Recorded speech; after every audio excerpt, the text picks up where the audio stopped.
Hi, I'm Dave Scott. I'm here at the Four Seasons Walleye on the Kona Coast. Ironman's right over there.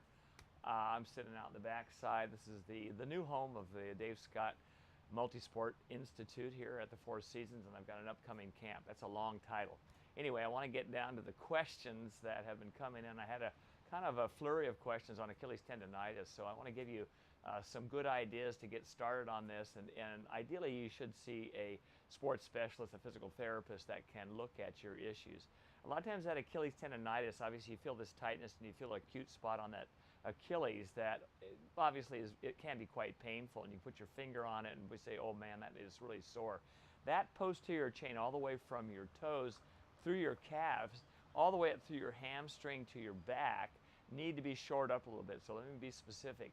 You've got to stretch the arch of your foot, just doing a toe pose, bending your toes back, kneeling on your toes, and stretching that out. That's the start.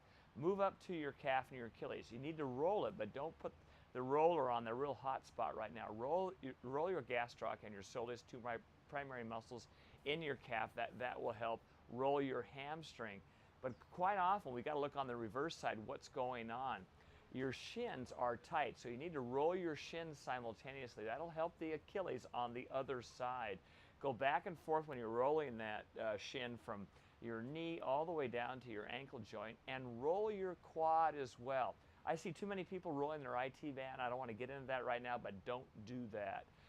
Hip flexors are typically tight when you have an Achilles problem, and the reason is that if your hip flexors are tight, that pulls down that whole chain. So as you start to stride out, your hamstrings start to grab. You have a tendency to come up on your midfoot just a little bit more, and a lot of times if the hip flexors are tight and you can't get good hip extension, that exacerbates the Achilles tendonitis. So you've got to stretch your hip flexors.